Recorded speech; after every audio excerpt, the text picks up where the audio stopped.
Bueno, ahí voy. Comenzamos. Bienvenidos a esta última sesión sobre este grupo de lectura sobre mujeres hispanohablantes que escriben sobre temas de exilio, migración o diáspora. Agradezco a la Comisión de la Condición Jurídica y Social de la Mujer, Commission on the Status of Woman, de la Universidad de Arizona, por seleccionar y patrocinar este proyecto. Y por supuesto a nuestro Departamento de Español por apoyarnos con la difusión de las sesiones y las facilidades dadas. Antes de comenzar, tomaré algunos minutos para hacer un paréntesis y agradecer a todos los moderadores y miembros que han formado parte del grupo y por lo mismo han hecho posible pensar y hablar desde la literatura. En el orden de las sesiones, agradezco a Nick Molinari, Alma Mota, Jenny Viera, Chaglar Teber, Rex Wilkins y César Méndez, quien moderará esta última sesión, y por supuesto a Jorge Manzanilla, mi mano derecha desde que comencé el doctorado. Juntos hemos logrado crear una comunidad literaria para abordar estos temas de relevancia en nuestra contemporaneidad. Asimismo, gracias Victoria Broca, escritora nacida en México, por compartirnos tus experiencias sobre el tema del exilio y la escritura testimonial con respecto a la memoria familiar desde el viaje que emprendió tu abuelo José Broca Ramón, posterior a la Guerra Civil Española. En la última sesión que tuvimos con Rex, mencionabas que el tema del exilio a veces parece olvidarse, pero que encuentros como este nos hacen pensar en un horizonte de posibilidades. En este sentido, recordaba a Cortázar, quien decía, parafraseándolo, citándolo, que una de las crueles paradojas del exilio es que te saca de una visión un tanto provinciana, insular, pero de golpe te muestra que tu mundo, el mundo, es más complejo que lo que conoces. Por lo tanto, escribir del exilio o en el exilio es llevar un aliento para quienes no han reflexionado tanto en este problema, pero que se hunden en la nostalgia. Cortázar rememora una frase muy hermosa de Galeano al decir, cito, la nostalgia es buena, pero la esperanza es mejor. Cierro cita. Porque a su parecer todo exiliado que sigue luchando y que sigue trabajando, incluso desde la escritura, lo hace por su país.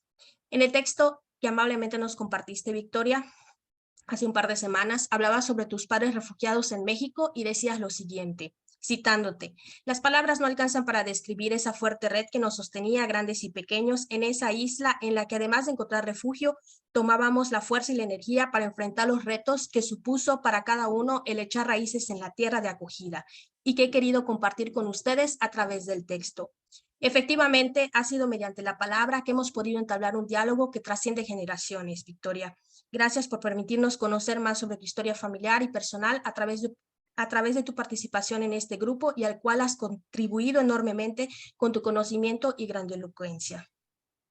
Para concluir, y cede la palabra a César, me gustaría añadir que a lo largo de estas 6 sesiones hemos tocado distintos temas, tales como la migración y la frontera en el ensayo Los niños perdidos de la mexicana Valeria Luiselli, a cargo de Nick, la nueva canción chilena a través de la música de Isabel Parra, a cargo de Alma, el tema de la esclavitud en matronas de Yolanda Pizarro, puertorriqueña, y quien amablemente nos acompañó durante la sesión. Gracias, Yolanda, donde quiera que te encuentres, y a Jenny por moderar la sesión. También abordamos el tema del lenguaje como forma de invención en el cuento La llave de Luisa Valenzuela, al tratar el tema de la dictadura en Argentina, moderado por Chaglar Teber, la experiencia del viaje con la diáspora y el exilio mediante el intercambio epistolar y la sororidad entre Díaz Canedo y Gabriela Mistral, a cargo de Rex. Y finalmente, el día de hoy, regresamos al tema de la migración o el tránsito a través de la perspectiva de género en la novela El Verbo J, escrita por la salvadoreña Claudia Hernández. A propósito del mes del orgullo, que coincidió, celebramos a la comunidad LGBT. Esta lectura, cabe mencionar, fue recomendada por nuestro colega y amigo César Méndez, candidato al doctorado y próximamente profesor en Concordia College en Minnesota. Felicidades, César. Gracias por compartir este espacio con nosotros. Y sin más preámbulos, te cedo la palabra. Gracias, Romy. Antes de empezar, hola, buenas tardes. Antes de empezar, sí también quiero mostrar mi agradecimiento por la invitación de Romy, por también reconocer este proyecto que me parece muy valioso, ¿no? O sea, no, cada vez se cierran más espacios, pues, para poder reunirnos en torno a la literatura, al menos en el ámbito académico estadounidense, ¿no?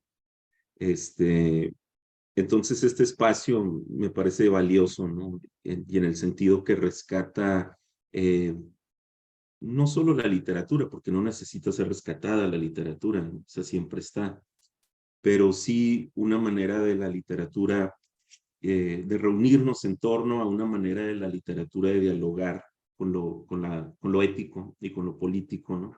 Que contrario a lo que muchos piensan, no son dos cosas diferentes, ¿no? Siempre están en un vínculo, pues. Y yo creo que lo que se ha leído aquí a lo largo de estas semanas o meses ya,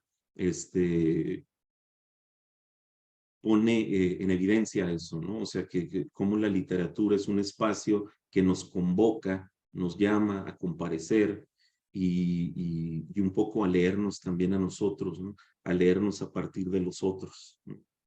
Entonces, gracias Romy y gracias a los compañeros, a las compañeras que han estado eh, aquí persistentes, itinerantes algunos. Yo no he podido estar en todas las sesiones.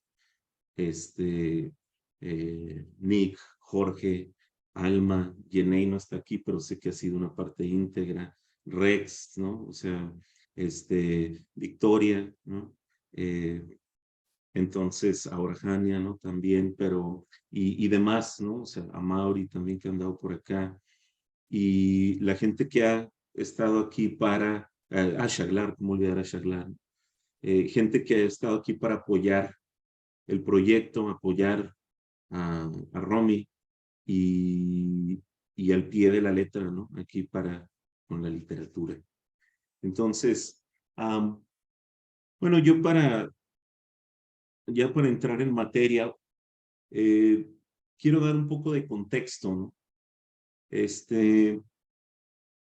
Yo creo que para hablar del verbo J hay que remontarnos un poco a la narrativa, o más bien a la posguerra, ¿no? Pensar un poco ciertas fechas claves, ¿no?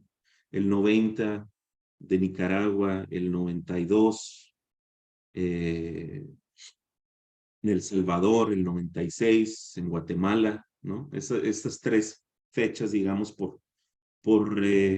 quizá injustamente por discriminar, pero esas tres fechas en particular marcan el fin, pues, de estos como de este sueño utópico, ¿no? De revolucionario, ¿no?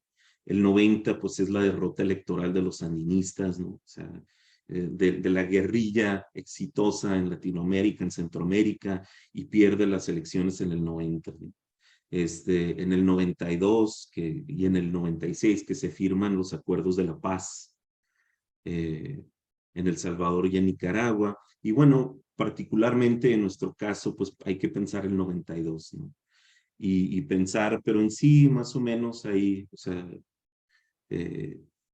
estas fechas, ¿no? Como una aproximación, pues, a lo que llamamos el periodo de posguerra, ¿no? Es el periodo que nos atañe, pues.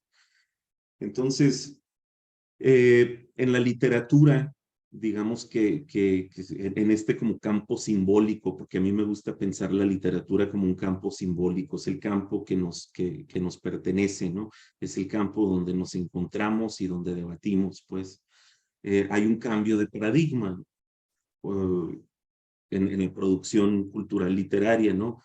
Que pasa precisamente de esta especie como de optimismo, sueño colectivo, ¿no? El sujeto colectivo que se viene enunciando en el testimonio, ¿no? O sea, y tenemos de pronto ante esta especie de desencanto que se da con el fin de los sueños revolucionarios, ¿no?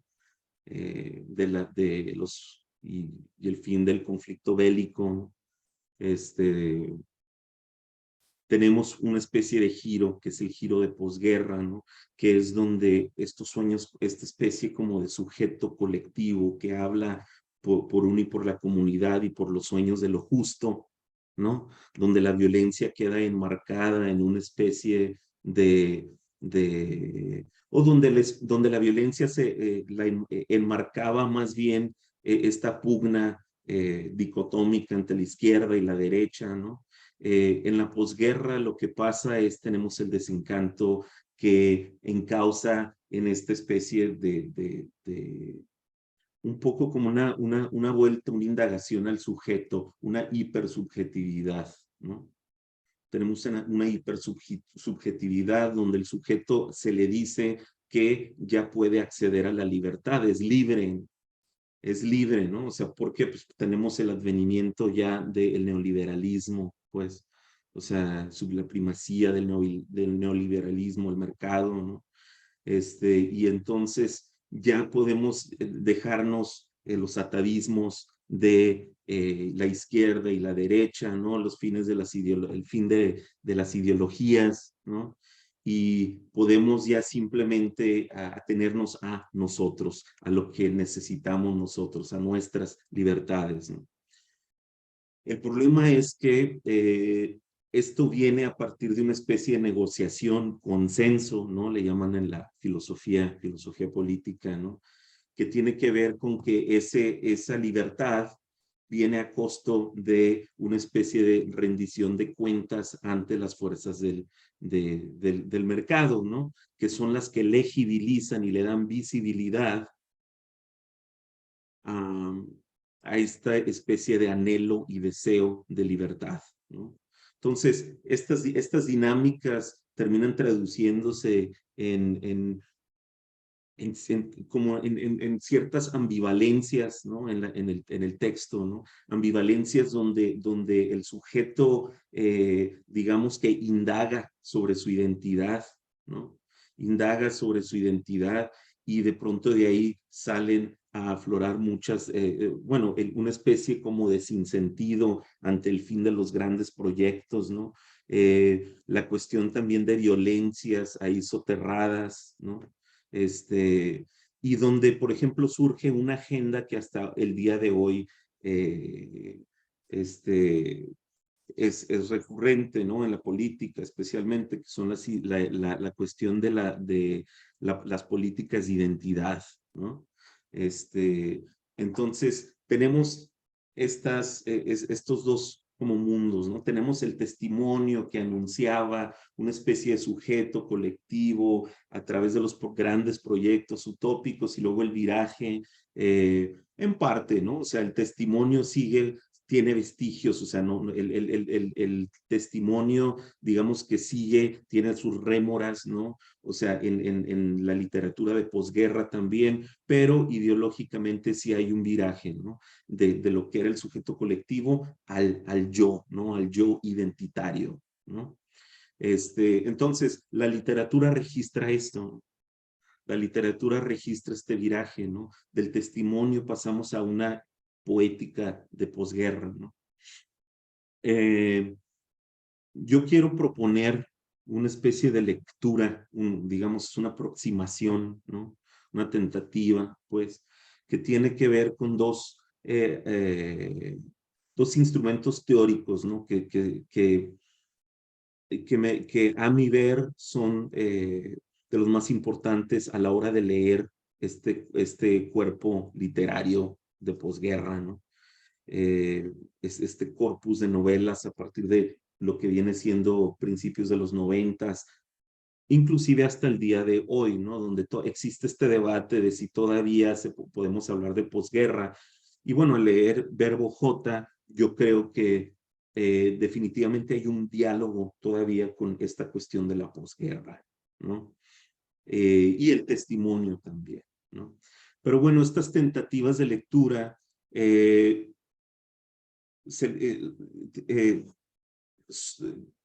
tratan, pues, o sea, de palpar lo que viene siendo las diferentes como sensibilidades y poéticas de la posguerra. Una se le llama la estética del cinismo, ¿no? Que esa la acuña Beatriz Cortés, pues, la estética del cinismo. Hablo de las más importantes, ¿no? La estética del cinismo y algo que llama otro teórico y grande escritor, danteliano, ¿no? Escribe sobre algo que llama la violencia oblicua, ¿no? Entonces, estos dos términos son claves, son referentes para leer el periodo de posguerra, ¿no? La estética del cinismo y la violencia oblicua, ¿sí?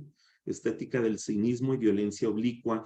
Y yo lo que quiero es proponer un poco en nuestra conversación más adelante, pensar en cómo lo que vimos en el primer capítulo, si pudieron leer más que bien, pero cómo se empieza a anunciar y cómo empieza a sostener un diálogo con estos dos referentes teóricos, ¿no? Sobre los periodos de posguerra, ¿no? Y bueno, ¿qué son? ¿Qué es la estética del cinismo? La estética del cinismo y qué es la violencia oblicua, ¿no? Y cómo nos ayudan a leer la posguerra, ¿no? Este corpus literario de posguerra. Tomo un poquito de agua aquí. Entonces, la violencia oblicua, que la acuña Dante Liano en el 97, ¿no? En 1997, todavía muy fresca es los acuerdos de la paz, ¿no? Y la guerra civil, pues. Tiene que ver básicamente, y voy a digamos, es más elaborado que esto, pero como para ir al grano, ¿no? Por cuestiones de tiempo, ¿no? O sea, diré que la violencia oblicua tiene que ver con con un nuevo esquema de violencia que diferente al que se narra en los testimonios, que tenía que ver con la cuestión ideológica de derecha e izquierda, ¿no? O sea, la violencia era delineada de una manera perfecta, ¿no? O sea, los buenos contra los malos, ¿no? Entonces, en el periodo de posguerra, la violencia oblicua habla de esa violencia soterrada, sutil, indirecta, ¿no? Una violencia que está ahí crepitando en las relaciones, ¿no? En nuestro día a día, una violencia con la que tuvimos que vernos la cara cuando pasa el conflicto, ¿no? O cuando el grosor o la parte más álgida de esa violencia bélica pasa, ¿no? Y de pronto el sujeto o el individuo tiene que verse las caras con sí mismo y con sus relaciones ante el otro, ¿no? ¿Sí? Entonces, donde se empieza a pensar también cómo estas relaciones se llevan a cabo en la sociedad, ¿no? Tenemos, por ejemplo, la proliferación y en Centroamérica, yo creo que aún más que en México, ¿no? Se da, por ejemplo, la cuestión el género, subgénero, hay un debate ahí de la novela negra, ¿no? La novela sobre un crimen, ¿no? Pero no estamos hablando de la novela policíaca, que es más como digamos, la, la que escribió Poe, ¿no? Por ejemplo, donde hay un crimen y ese crimen se resuelve para que todo esté en orden, puesto en orden otra vez y la sociedad marche, ¿no? No, ahora pasamos a lo que llaman, y en Estados Unidos se acuñó como the hard boiled o también la novela noir, ¿no? Que tiene que ver con esta novela policíaca dura, donde un crimen solo es un pretexto para entender que, que el crimen solo es síntoma de algo mucho más grave, inabarcable, ¿no?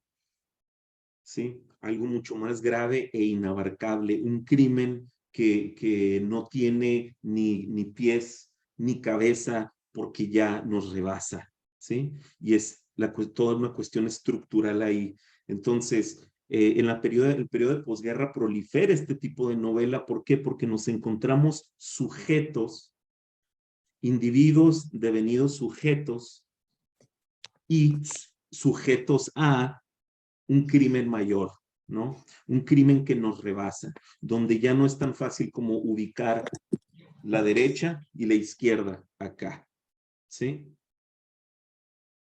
Entonces,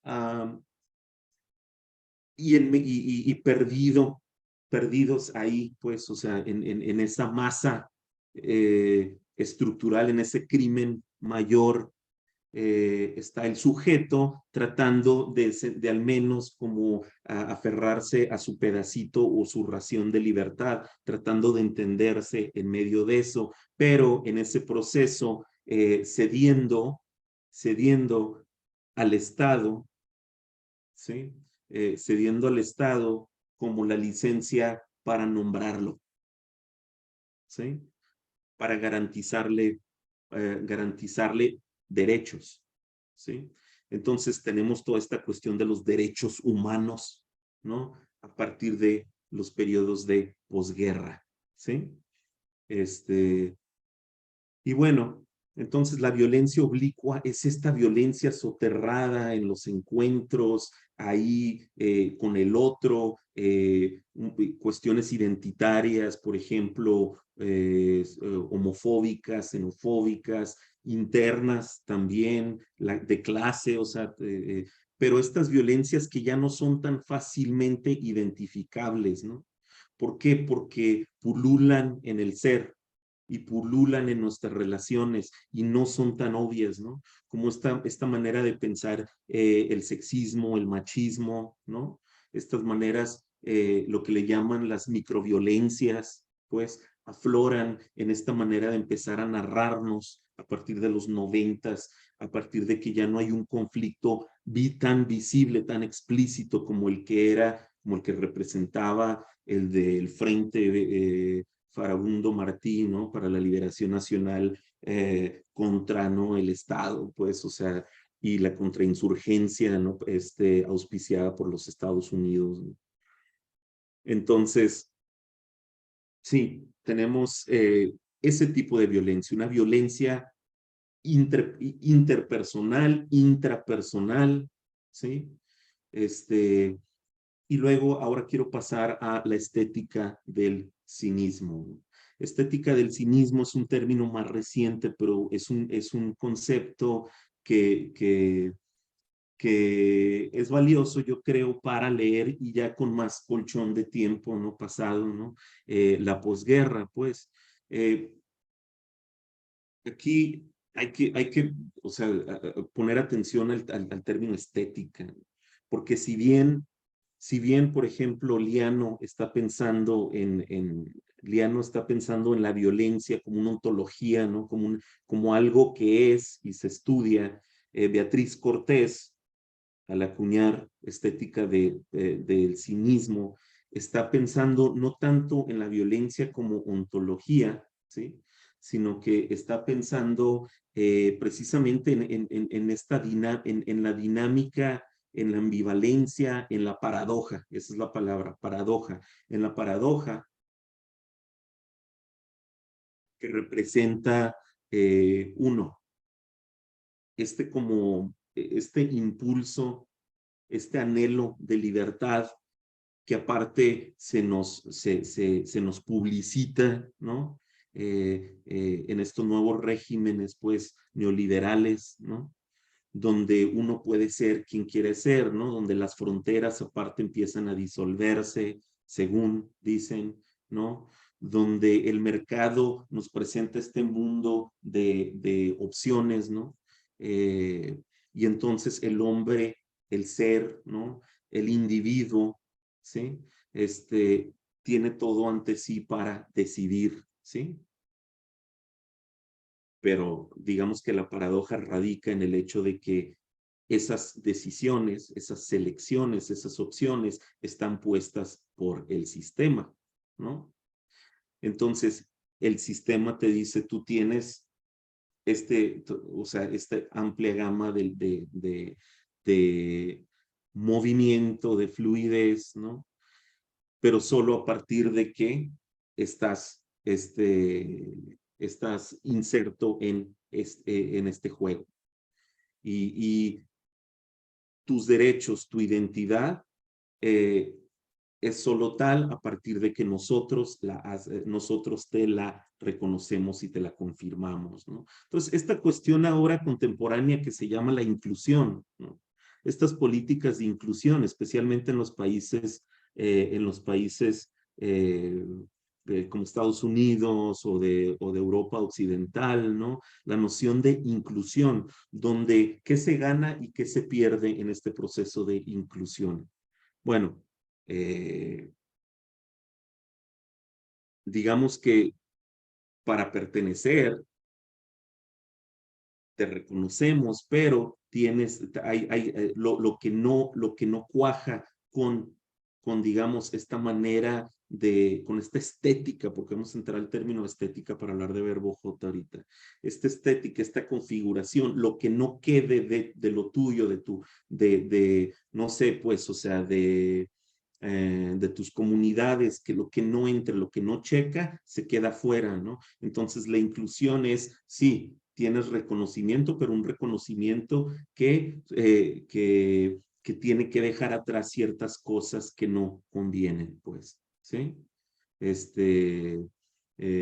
Entonces, ¿qué se gana y qué se pierde en ese proceso? Y la estética del cinismo tiene que ver con el individuo en medio de esta disyuntiva, ¿no? En medio de esta paradoja, ¿no? Entonces, para entrar ya en la cuestión de verbo J y antes su autora, ¿no? También hay un viraje en la escritura de Claudia Hernández, pues.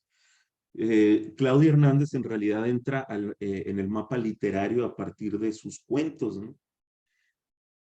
A partir de sus cuentos en los 90s.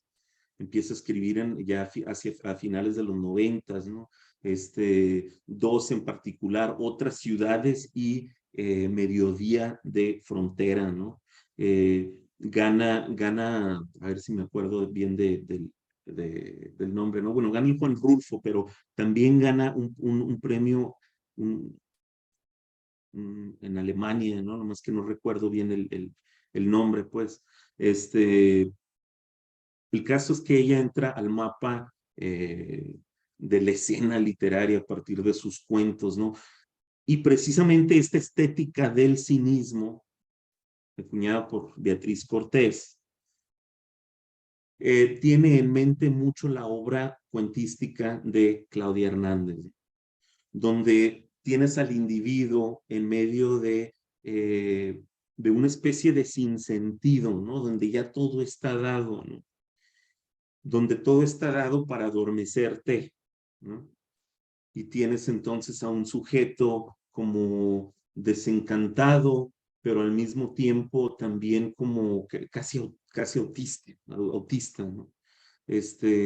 Un, un, un, un sujeto anonadado en medio de una violencia que ya no lo conmueve tampoco, ¿no? Una violencia que ya no lo conmueve, porque esa violencia ya viene desprovista, viene destajada ya de sentido, pues, ¿sí? Entonces, la estética del cinismo habla mucho de la obra cuentística de Claudia Hernández. Ahora, nosotros vamos a platicar, a conversar sobre el primer capítulo de Verbo J, ¿no? Verbo J pertenece a un tríptico novelístico, ¿no? Que comienza con Rosa, tumba, quema, que también es una novela que ha recibido mucha atención, publicada en el 2017. Y Verbo J viene casi justo después, en el 2019, ¿no? ¿Sí? Ahora, rápido, Rosa, tumba, quema, hace alusión pues a estos métodos, ¿no? De contrainsurgencia, de arrasar con la tierra, ¿no? Para despoblar, ¿no? O sea, para despoblar las zonas donde hay actividad guerrillera, ¿no? Ahí lo que tenemos es la cuestión, pues, rural,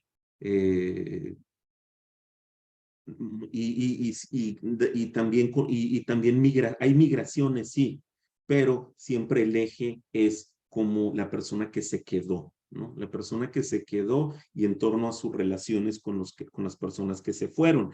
En verbo J tenemos la inversa. Tenemos, sí, una novela que empieza con el yo, con el capítulo 1 titulado Yo, que es el que se encargó, ¿no? Pero ya si leen la novela entera, van a ver cómo, van a darse cuenta de este proceso, ¿no? Inclusive empezando ya el capítulo 2, este proceso de movimiento, ¿no? Hacia la migración y donde en realidad ahora es a la inversa, donde ahora se piensa El Salvador, aunque nunca se dice El Salvador, o se piensa Centroamérica, aunque nunca se dice Centroamérica, a partir de la diáspora, ¿no? Para hacer eco con, con la temática conceptual del proyecto, ¿no? Entonces, verbo J, bueno, ¿qué tienen en común Rosa Tumba Quema y verbo J, ¿no? Y esta obra que es muy nueva, no recuerdo el nombre, ¿no? Ahí lo pueden encontrar ustedes. Acaba de ser publicada la tercera parte, ¿no? De este tríptico, ¿no? Pero, ¿qué tienen en común? Bueno, pone en el centro a la mujer, ¿no? Pone en el centro a la mujer como esta fuerza rectora, pues, de resistencia, ¿no? ¿Sí? También tienen en común y algo muy fuerte, algo que yo valoro mucho en la obra de novelística, ¿no? De Claudia Hernández, es que descentraliza la violencia, ¿no? Descentraliza la violencia, ya no es la violencia como, ya no es, a ver, Centroamérica y entonces vamos a leer Centroamérica a partir de la violencia, ¿no? Sino que la violencia es un referente en realidad para activar una respuesta solidaria, ¿no? O respuestas solidarias, solidarias entre las mujeres, ¿no? Entre las mujeres y luego entre una comunidad que entra a participar a partir de ellas, a partir de su resistencia. Entonces, lo que está en realidad en el centro, ¿no? de esta novelística es esta dinámica, pues, o sea, esta dinámica de solidaridades, de comunidades, pero no comunidades identitarias, no comunidades que dejan a unos afuera y otros adentro, ¿no? Sino comunidades coyunturales, pues, o lo que el filósofo Jan Patočka llama, y a mí siempre siempre se me ha quedado marcado este término, este nombre que utiliza para hablar sobre estas comunidades, ¿no? Las comunidades conmovidas, ¿no? O las comunidades conmovidas a partir de la solidaridad de los conmovidos. Entonces, son comunidades coyunturales. ¿Qué significa comunidad coyuntural? Una comunidad que obedece a lo que está sucediendo en este momento, ¿no? En este momento, más allá de quién eres o qué piensas o si pertenecemos a la misma, no sé, a la misma raza o no, o sea, en este momento, ¿qué situación nos llama a comparecer y unirnos, ¿no? ¿Sí? Entonces, evoca lo que Jan Patočka llama las comunidades conmovidas, pues, ¿sí? Entonces, su obra para mí tiene ese sello, ¿no? Tiene el sello de que la violencia, no, en realidad no es un estudio de la violencia, ¿no? Hay violencia, ¿no? O sea, el punto con su obra no es si hay violencia o no hay violencia, ¿no? Está ahí, ¿no? Manifiesta, pero en realidad es una especie de catalista para pasar a los cuidados, ¿no? A los cuidados mutuos y a respuestas de solidaridad, ¿no? Eh, entonces, bueno, ya para para yo abrir un poco aquí el foro, ¿no? Quiero hacer como un ejercicio, ¿no? Un ejercicio de lectura atenta, ¿no? De close reading, pensando en verbo J, porque creo que a mí me interesa cómo, más que el qué, me interesa el cómo, ¿no? Y eso lo hemos platicado aquí los compañeros, los que nos conocemos aquí, es algo que hemos comentado, ¿no? Ya sea en mesas de café, en restaurantes, caminando o aquí, ¿no? Pero que tiene que ver con la idea de pasar de la representación a una especie de discursividad y poética, ¿no? O sea, la violencia está ahí, ¿no? No estamos tratando de, no, su obra no está diciendo que, no está tratando de maquillar esa violencia centroamericana, ¿no? Por decirlo de alguna manera, pues, ¿sí? Más bien lo que está diciendo, lo que está trabajando, lo que su obra hace, es decir, tenemos que abordar la violencia de otra manera, ¿no? Tenemos que abordar la violencia desde un lugar propositivo que nos hace entender y discutir sus matices y sus complejidades, ¿no? No la violencia por la violencia, pues.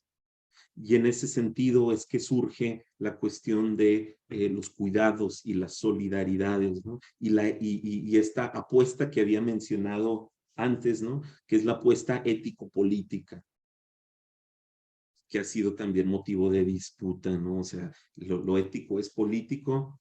Yo digo que sí, ¿no? Y pienso que que gran parte de el corpus contemporáneo del siglo XXI hace esa apuesta, ¿no? O sea, la apuesta de que lo ético es político, ¿no? ¿En qué sentido? En el sentido de que lo ético tiene que ver con nuestras decisiones, el día a día, nuestros encuentros, ¿no? Pero también ahí hay una especie de incidencia y de pensar lo estructural de otra manera, y ahí está lo político. ¿Sí? Entonces, la obra Verbo J, pues. A ver, quiero proponer una lectura atenta del título, ¿no? Verbo J, ¿no? Pensar verbo, pues. Pensar, porque si nomás leyeron el primer capítulo, pensarán, bueno, ¿qué es esto? ¿No? ¿Qué tiene que ver con lo que acabo de leer? ¿No? A mí me resulta una invitación al lenguaje, ¿no? O sea, ya de entrada, si se llama verbo J, es una invitación al lenguaje. No una invitación a necesariamente a, híjole, o sea, esto es lo que pasó, ¿no? Así fue. O sea, te está invitando al acto de la literatura, ¿no? Te está invitando al acto de la escritura, ¿no? Te está invitando al acto de la literatura, pues. ¿Sí? Y a su bien común simbólico, ¿sí? Y desde ahí pensar la violencia, ¿no? Y desde ahí pensar cómo la violencia se convierte, tiene el potencial de convertirse en cuidados, ¿no? Entonces, si regresamos, por ejemplo, a esta estética del cinismo, sí, el sujeto para declarar libertad tiene que ser identificado por un poder mayor, pero también existe la posibilidad de que ese sujeto, al entenderse sujeto, empieza a cuestionar las normas que lo rigen sujeto, ¿no? Y eso pasa en esta novela, ¿no? ¿Qué es un verbo, no? O sea, a ver, cómo podríamos, qué acepciones podríamos dar del vocablo verbo? Yo empiezo, ¿no? Para mí una puesta en práctica, ¿no? Verbo, pienso que hay una puesta en práctica. Hay una acción, ¿no? ¿Ustedes cómo la ven? ¿Qué piensan al pensar verbo? Pues, bueno, ya estaba pensando en la cuestión de la paradoja, ¿no?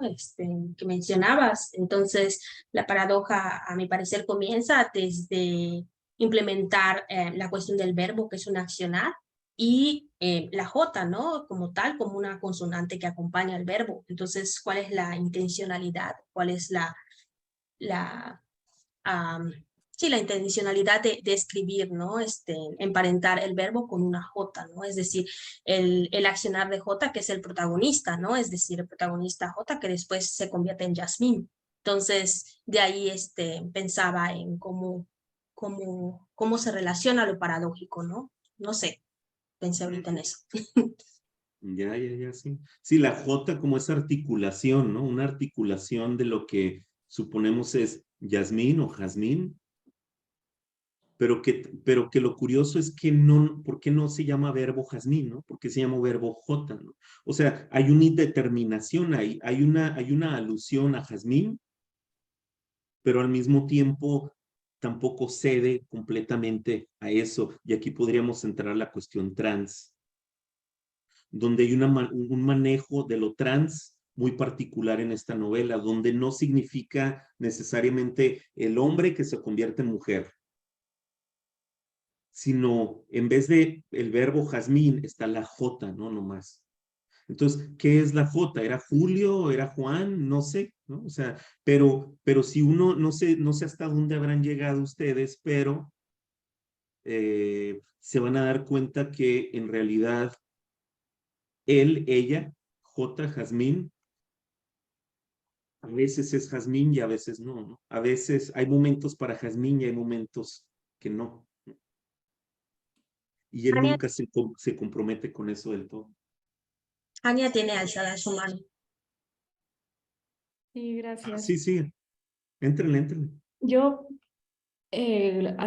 ahora que tú preguntaste sobre el verbo, a mí se me vino a la mente que el verbo puede ser una acción que a veces necesariamente tiene que coordinarse o conjugarse o con algún número, con alguna persona, con algún aspecto, ¿no? Género. Sí, Y J te abre otro mundo, ¿no? Otro mundo de posibilidades que, pues, incluso semánticamente, pues, tiene infinitas perspectivas, ¿no? Entonces, verbo J es como incluso también una contradicción, ¿no? ujú, Un, un verbo puede ser una clase cerrada, pero J puede ser algo completamente abierto. sí, o sea, cuando dices abierto, a mí se me ocurre pensar como en la cuestión, si regresamos como a lo gramatical, pensar en los verbos transitivos e intransitivos, ¿no? O sea, pensar que un verbo hay muchos verbos requieren de un objeto o van hacia un objeto, ¿no? Van hacia un otro. O sea, en esta cuestión que mencionas de abierto, pienso van hacia un otro para conectar. ¿Sí? O sea, un verbo siempre o muchas veces requiere de una conexión, ¿no? Con otro. Ah, Mansa, ibas a decir algo. Sí, sí me escucho bien. Ujú. Lo primero que yo había pensado antes de iniciar el capítulo, ver el título, o sea, la J ya tiene una excepción en México, sobre todo que tiene un origen desde la cárcel de Lecumberri. Y entonces la parte gay homosexual, las Jotas, nace en la cárcel de Lecumberri como una parte de que en la cárcel no podían los homosexuales, no podían entrar a los baños de mujeres ni a lo de los hombres. Y entonces la J queda en medio y entonces se ocupó la J como el baño especial de los jotos. Entonces de ahí se le llamaban los jotos porque venían de la J. Y jotear fue la acción de, pues, gay entre ellos, ¿no? Entonces de ahí se genera ese verbo jotear, ¿no? De que entre hombres se tengan acciones homosexuales, ¿no? Técnicamente. Entonces, cuando llego a la novela y empiezo a ver los aspectos de Jazmín en ese monólogo interior, que más que monólogo, yo sentía que era un híbrido entre diario o Ujú, o, mono, o escritura automática, ¿no? Porque era así todo muy rápido, ¿no? ujú.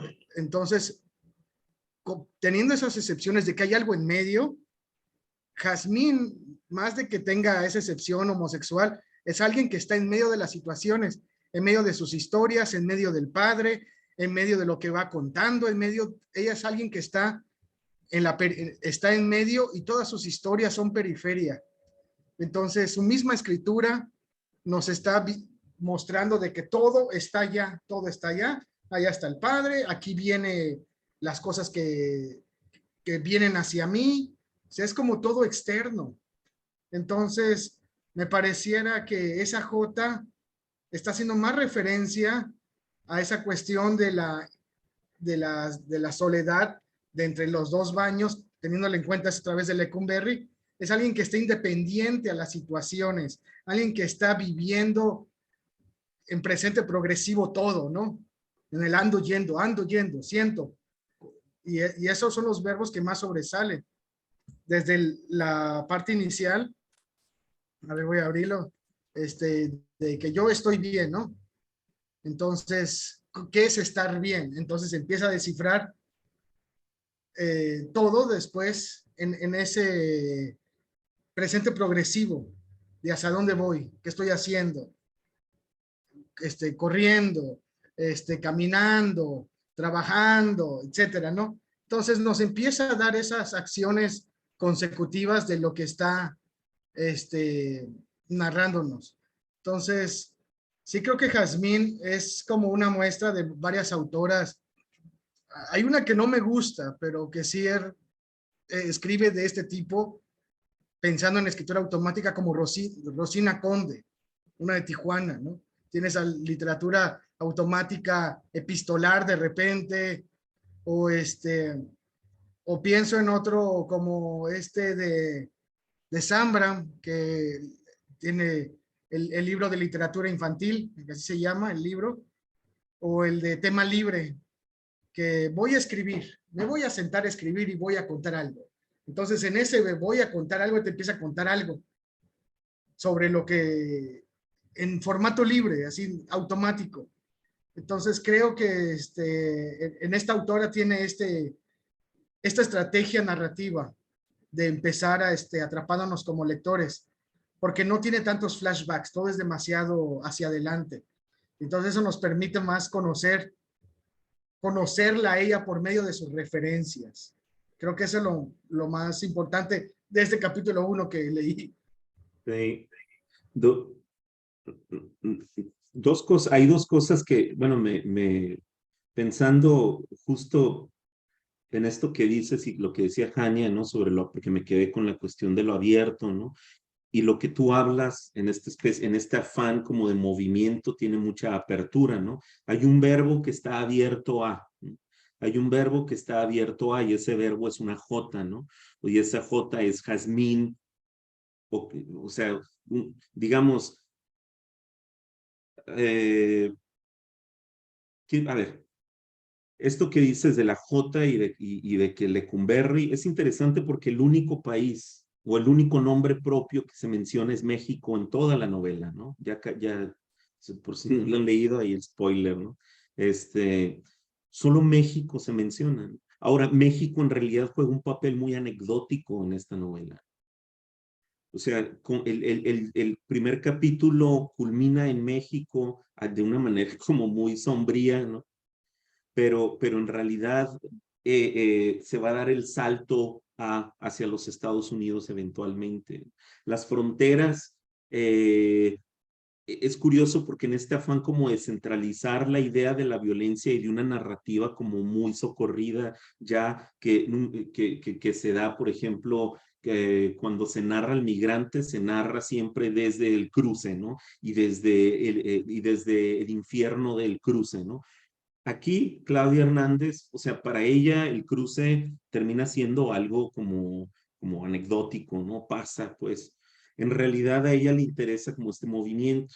Ahora, el yo empieza con un yo, pensando en el registro que estás mencionando, Jorge, hay un yo que esto que mencionas que si es como una especie de diario, bueno, para mí es una especie de guiño del testimonio, ¿no? Hay un guiño al testimonio.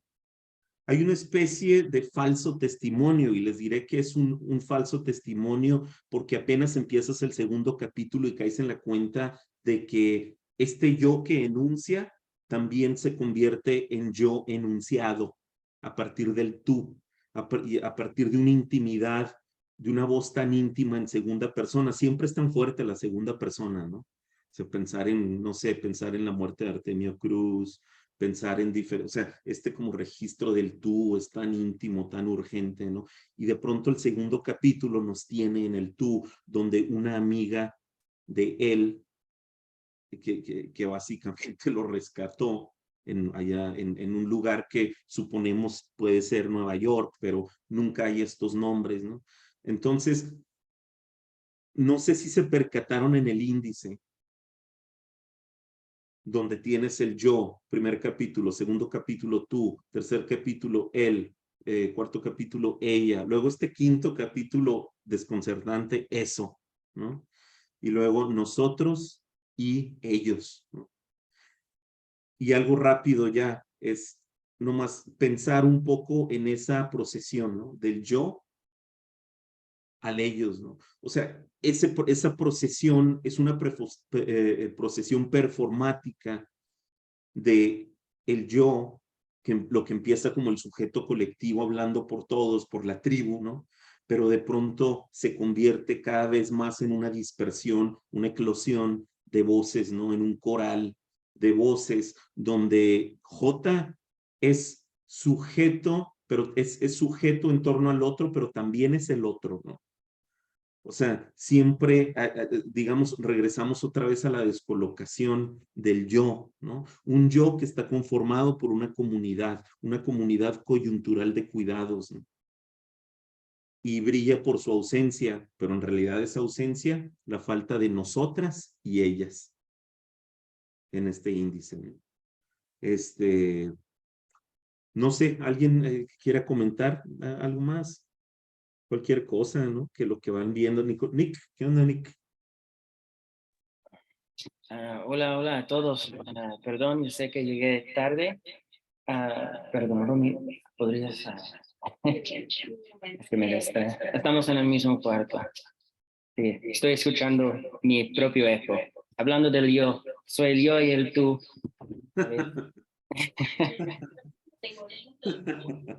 Sí, no lo puedes. Bueno, le voy a... Perdón, un momento. Ya. Yo pensaba que era un performance, Nick, de... Ok, a ver.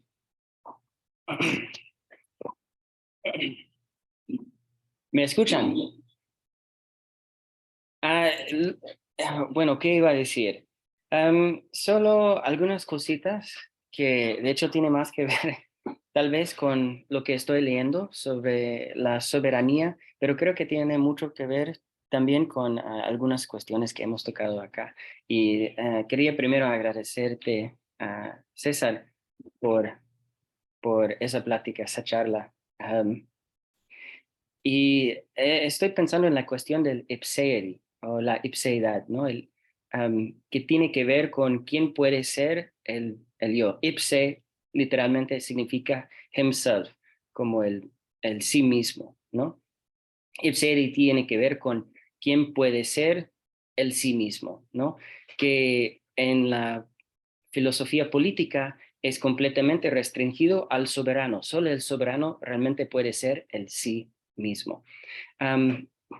Y pensando en el verbo J, solo esa J de jazmín es una metonimia también. En vez de ser jazmín, solo tenemos la J. Y ya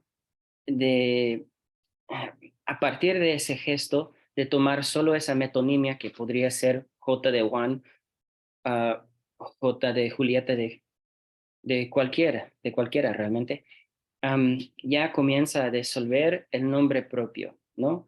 El nombre propio comienza a disolver y comienza a, pues, abrir un espacio en que en vez de pensar en el nombre como el yo o el ipse, el sí mismo, comienza a pensar como una inscripción que borra a la vez que inscribe. En el sentido, es que... O la disolución de una unidad, Nick. La disolución pensar. eso. Y porque cada vez que decimos yo, bueno, en el libro que estoy leyendo ahorita, La bestia y el soberano, de Derrida, dice Derrida que cada vez que decimos yo, y está leyendo a Paul Valéry, ¿no? Derrida en ese momento en el seminario, pero dice que cada vez que decimos yo es una estupidez, no una estupidez, es una bêtise, que no voy a entrar en el léxico francés ahí porque sería demasiado complicado, pero el punto es que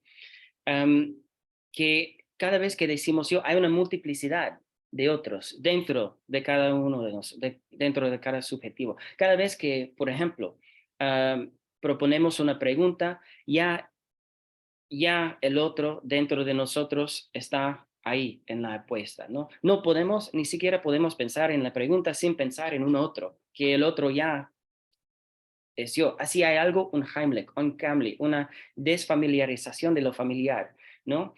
Y en ese yo, cada vez que decimos el yo, estamos sustituyendo una parte por lo entero, que ya es metonímica, ¿no? Pero en este caso es una metonimia que engaña. Y creo que con el verbo J, tal vez, en mostrar esa metonimia, en ese gesto, está intentando como demostrar ese engaño. Victoria. Hola. Bueno, primero señalar que me parece muy interesante toda la introducción que hiciste sobre, bueno, sobre la violencia y sobre los autores que citaste para dar el contexto, ¿no? Me parece que aclara muy bien también, bueno, algo del recorrido que yo estoy haciendo, pero más hacia el sur, en América del Sur, y para ubicar a esta autora. Ahora, ya más en concreto, yo nada más leí muy rápido el primer capítulo, pero me parece esto, bueno, también el verbo me lleva a la acción, pero la J me lleva a una indeterminación, ¿no? O sea, que quizás en esta connotación de la que hablaba el compañero, pues sí, aquí en México, pues sí, el J o la J, pero me parece que hay indeterminación en donde desaparece el nombre. O sea, la J es una inicial o el inicio de una letra o un verbo que no sabemos si es jotear o no sé. Y también hay una cuestión de borrar la identidad de lo que tú hablabas, que se da en este paso de un sujeto que es como colectivo, porque el primer capítulo es de una violencia terrible, terrible a nivel familiar, a nivel del patriarcado, pero también a nivel, sí se transparenta este asunto de los soldados, esta parte como social, ¿no? Este ser, que finalmente esta J que se va a convertir en Jazmín, te digo, yo apenas voy ahí entrando, pero sí ahí está como, se borra la identidad, que es algo de lo que también hablabas, ¿no? Que es empezamos ahí, luego cierra con la frontera, entonces como que marca a nivel colectivo y a nivel familiar y a nivel personal y social, como este borrado de fronteras y como esta violencia terrible que está estallando por todos lados, ¿no? Entonces, me parece también en el campo de concentración, lo que desaparecía con los números era el nombre. Entonces, aquí es como un juego también de una J que también creo los nazis usaban para homosexuales, bueno, como la inicial, ¿no? Que tenía que ver en alemán con esta parte como de que no era género, ¿no? Ni un lado ni para el otro. Pero lo que me parece más importante es esta desaparición del nombre indeterminación y una apertura que en el segundo capítulo, justo con el cambio de frontera, con atravesar hacia México, se abre a un tú, en donde además el tono es distinto, porque bueno, empecé nada más con los dos primeros párrafos, en el primero es muy violento, incluso el lenguaje es muy abrupto, ¿no? Te golpea, y el segundo ya entra como mucho más cálido y se abre a otro, que puede ser él, ella misma o a otros, ¿no? Entonces, pero me parece fantástico cómo lo ubicaste y me dan muchísimas ganas de seguirla leyendo y de leerla a ella también, ¿no? Es tremendo, hay otra poeta que ahorita no recuerdo el nombre, que me pasaron un libro de poesía, que es algo de la República del Excremento, que ahorita no recuerdo el nombre de la poeta, pero que también es terrible cómo aborda esta cuestión de social y bueno, posguerra en El Salvador y también la violencia en términos personales, porque habla de cuerpos, de feminicidios, etcétera, ¿no? Entonces, esta literatura que nos deja ver que pues hay algo no resuelto, creo yo, hasta la fecha. Muchas gracias. Muchas gracias. Estoy muy entusiasmada con esta sesión, como con todas. Gracias. Y Victoria, gracias por el comentario. O sea, estaba pensando justo en lo que dice, lo que dices y lo que dice Nick, y esta cuestión como del mí mismo soberano, que en esta disolución que menciona Nick, me parece que es esta articulación que también, que ahorita de la que haces mención, Victoria. O sea, la articulación de la J la articulación de la J es la articulación de la comunidad, ¿no? O sea, el sujeto, cuando uno dice yo, en realidad, por decirlo de una manera muy sencilla, es yo soy otros, ¿no?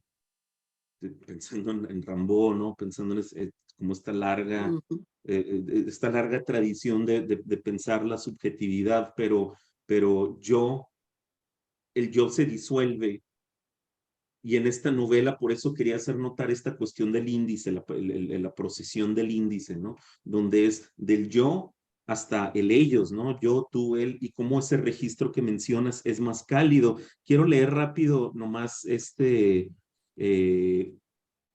cita del tú, ¿no? Que,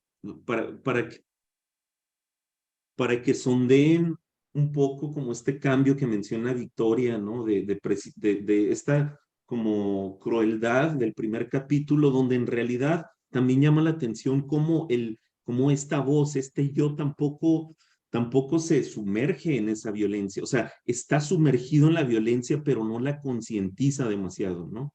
O sea, y ahí tienes el elemento de cinismo, ¿no? Del que habla Beatriz Cortés, ¿no? Pero luego en el segundo capítulo tienes esto, ¿no? Que dice que la amiga, ¿no? Dice, tú, my dear, está en la página 23, ¿no? Tú, my dear, eras el más frágil, eras también el más suave, el más dulce y el más limpio de los presentes, tan delicado que un simple soplido te habría descompuesto en millones de vilanos que el resto habríamos visto volar por el aire y desaparecer en la inmensidad.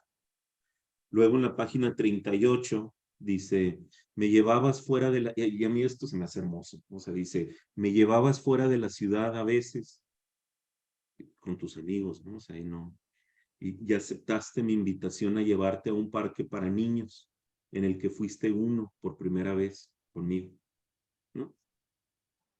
Eh, a mí se me hace conmovedor eso, ¿no? Precisamente por este cambio tan de registro, ¿no?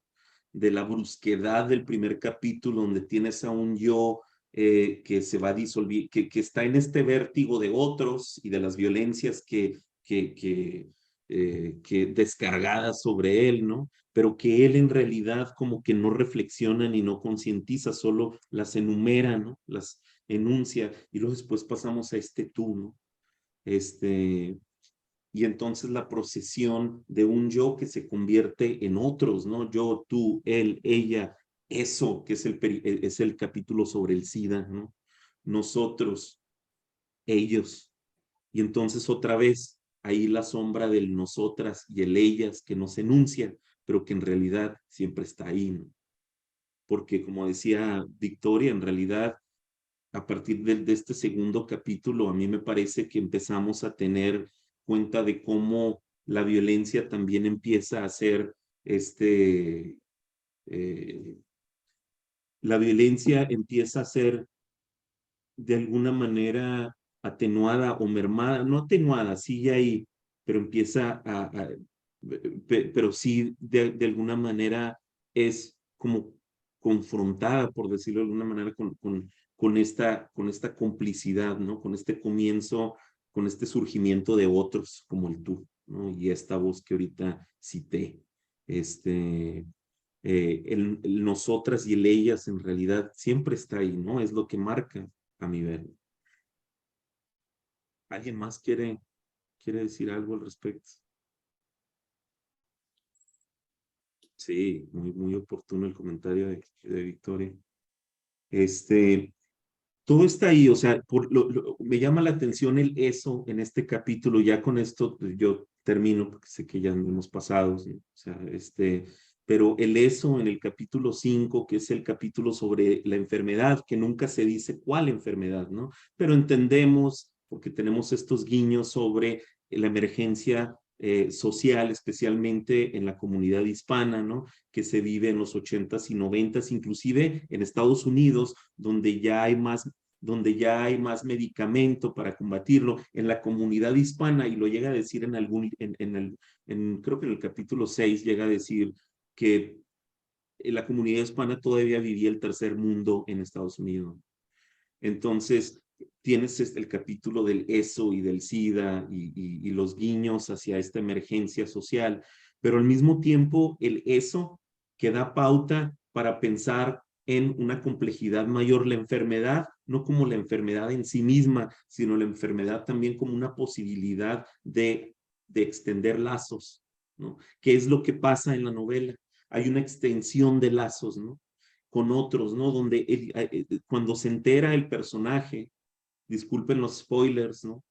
Entraron bajo su propio riesgo, ¿no? Pero bueno, cuando se entera el personaje, ¿qué hace? Bueno, no voy a decir más, nomás el eso abre pauta para que la enfermedad sea más que enfermedad, ¿no? Como en sí lo que hace la obra de Claudia Hernández, es decir, que la violencia es más que la violencia en sí misma, ¿no? Es lo que puede surgir a partir de la violencia.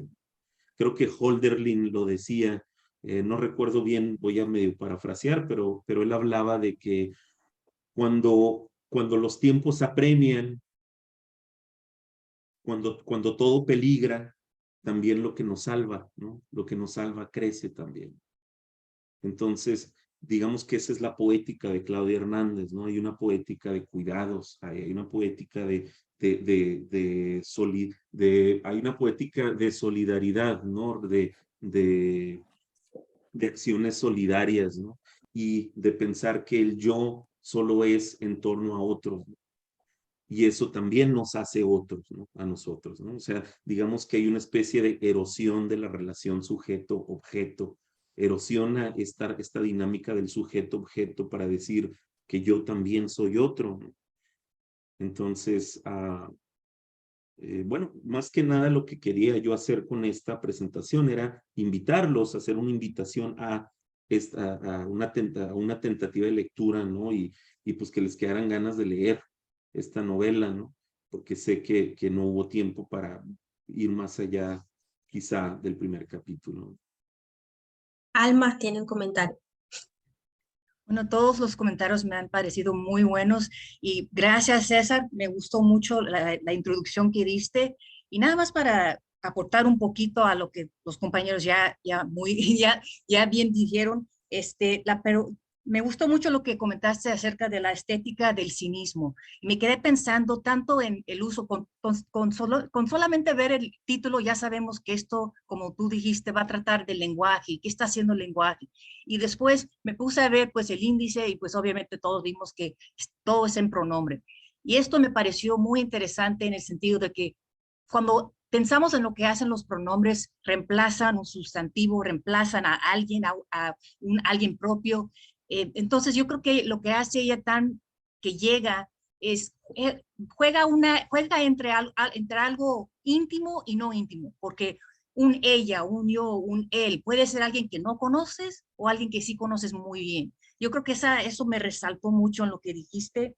Y no acabé como algunos otros compañeros, simplemente leí el primer capítulo y la segunda, pero sí me dieron ganas de terminarla. La primera, con su brusquedad, me pareció, como dijo Jorge, casi como un monólogo interior, pero pude entender por qué esa brusquedad, por qué lo que estaba señalando en algo que pareciera como distanciado, pero a la vez íntimo, por esa falta de nombres propios. Y bueno, el segundo capítulo lo empecé y sí damos un giro, ya estamos en segunda persona, estoy ahora dirigiendo directamente a ti. Entonces, no sé, me pareció súper interesante cómo planteaste ese argumento y vemos violencia en todos sus matices. Y bueno, era lo único que quería aportar. Gracias, César. No, gracias, Alma. Sí, o sea, hay un término que me parece relevante, ¿no? Que es cuando pensamos en la estética del cinismo, pareciera ser un término que solo se sostiene en su negatividad, pero sí hay una propuesta que hace Beatriz Cortés y les recomiendo este término si es que no lo han trabajado ustedes ya antes, y es el de singularidad, ¿no? Singularidad es precisamente la cuestión es como una ambivalencia, la potencia de una ambivalencia, es decir, por una parte somos sujetos irreemplazables, o sea, hay una articulación que somos nosotros, ¿no? O sea, sin tener que decir, yo soy esto, no soy así, así, así, no, sino que hay algo que no puedo nombrar que soy yo, ¿no? Pero ese yo siempre, pero yo solo puedo decir yo y enunciar esa irreemplacibilidad en tanto que tengo un interlocutor, ¿no? En tanto que estoy hablando con otro. Entonces, para decir yo necesito otro, ¿no? Es exacto, como dice Nick, y ya habías mencionado, ¿no? O sea, digamos, el mí mismo, ese mí mismo como una entidad autónoma no es tal, ¿no? Digamos que eso es algo muy propio, especialmente del testimonio, ¿no? Como la voz colectiva que nombra la soberana idea de lo que es la liberación, ¿no? O lo que es la represión. En cambio, la singularidad lo que dice es siempre esta enunciación solo es posible a partir de que estoy entre los demás, ¿no? Y que yo también soy otro, ¿no? O sea, siempre esa es la disputa. Lo político es siempre entenderse en un campo, ¿no? En un campo, con un interlocutor, ¿no? Ante otros interlocutores, ¿no? Y solo a partir de ahí surge esta noción del yo, y solo a partir de ahí yo empiezo a poner, al instante que yo pongo a prueba las cosas, las normas que me rigen, yo soy capaz de entender que algo soy, ¿no? Y que algo puedo ir cambiando, ¿no? A partir de que voy cuestionando y poniendo en tela de juicio las normas que dicen, tú eres así, tú naciste a esto, tú te creaste a esto, tú debes de pensar de esta manera, ¿no? O sea, digamos que la singularidad a lo que nos lleva es a pensar que quién soy yo, sí es algo irreemplazable, pero también es algo que puede ser de otra manera siempre, ¿no? Porque siempre está en juego, ¿no? Siempre está en disputa. Entonces, bueno, gracias, gracias Romy por el espacio, por el foro, a las compañeras, a los compañeros, ¿no? O sea, por escucharme y por compartir. Pensé que estaba alzando la mano, Alma, pero vi que son aplausos. No, No, ya pues fue todo, Romy, ya fue todo, no te preocupes. Bueno, creo que sí, por nosotros fuera estaríamos aquí toda la tarde, ¿no? Pero pues hay cosas que hacer también. Pues, bueno, dos cosas, ¿no? Para cerrar lo que es las sesiones de Woman in the Spanish Speaking Diaspora, agradecerles a todos ustedes, pues que pues por ustedes prácticamente existe este grupo, ¿no? Gente comprometida con la literatura, con el pensamiento y que gracias a su aportación nos hacen pensar también en otras posibilidades, ¿no? En ese más allá. Leí un poco sobre la obra, ¿no? Y me llamaba la atención este término de transliteratura, ¿no? Porque también es un tránsito que excede, ¿no? Y que está más allá de ese límite, ¿no? Y pues sí, reflexionar, ¿no? En torno a ello y pues agradecerte, César, por todo tu conocimiento. Sabes que siempre estamos encantados de escucharte. Y pues a su vez también, además de cerrar lo que es la charla, Me gustaría también hacer un paréntesis y hablar un poquito sobre Victoria, porque en este tiempo Victoria pues ha estado muy participativa en lo que es el grupo, y Victoria es escritora también. Entonces, me gustaría leer una breve biografía de ella también, porque así como pues, gracias César, nos incentivaste, ¿no? Para leer más a Claudia Hernández, también considero importante leer un poco sobre Victoria para que pues este verano podamos leer también un poco más sobre ella. Les voy a leer una breve biografía y cederle unos minutos a Victoria si quiere añadir algo más, ¿ok? A ver, déjenme, ¿dónde está? Tengo varias cosas abiertas, a ver. Ok, voy a leer un poquito sobre Victoria. Victoria Broca Andrade es escritora y actriz. Nacida en México, toda su familia es española, con la excepción de su bisabuelo italiano por parte del padre. Realizó estudios de economía en el Instituto Tecnológico Autónomo de México, ITAM, y obtuvo el grado de maestría en esa especialidad en la London School of Economics del Reino Unido. Terminó recientemente también una maestría en artes del siglo XX en el Centro de Arte Mexicano CAM y trabaja una tesis sobre el mercado del arte y la concentración del capital global. Egresada de la Escuela de Escritores de la Sociedad General de Escritores de México, SOGEM, se dedica a la escritura profesional desde 1993. Además de desempeñarse como cronista de diversos temas, ha incursionado en la narrativa y la dramaturgia. Es autora de Nota Roja 60, Nota Roja 1900-1909. Entre sus obras de teatro están Bossa Nova para ciegos y Pista 3 a Tijuana. Su novela Primavera para los muertos aborda el tema de la desaparición forzada en México y señala su interés por la memoria histórica y su recuperación. Actualmente trabaja en una novela relacionada con la historia de su familia y el exilio español, así como en una memoria sobre la vida y recorrido de su abuelo paterno, maestro republicano, socialista y fundador en España, al lado de Amparo Poch de la Liga de Resistentes de la Guerra, organismo vinculado a la War Resistor International del Reino Unido. Prepara también una novela que aborda el tema de la violencia en México. Forma parte, a propósito de lo que decía César, de la violencia, ¿no? Forma parte del colectivo de Podemos México desde hace 3 años. Y pues bueno, Victoria, si quieres añadir algo más.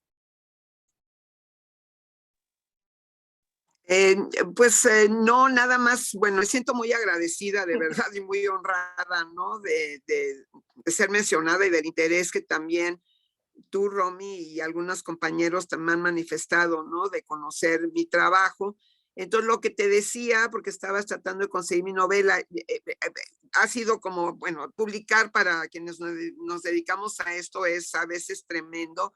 Entonces, esta editorial que la publicó, no logro conseguirla, pero finalmente los derechos ya caducaron y estoy tratando de ver de volverla a editar.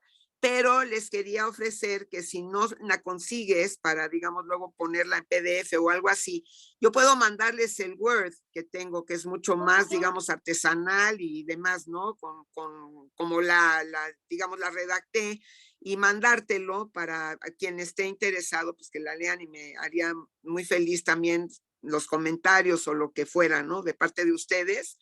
Y para mí ha sido fantástico estar en este taller y conocerlos. De verdad es como un mundo que se me ha abierto en cada una de las sesiones y con cada una de las personas que han estado hablando, comentando o presentando, como ahora César. O sea, me abre un camino como para entender lo que es el problema en Centroamérica y en América Latina de otra manera, ¿no?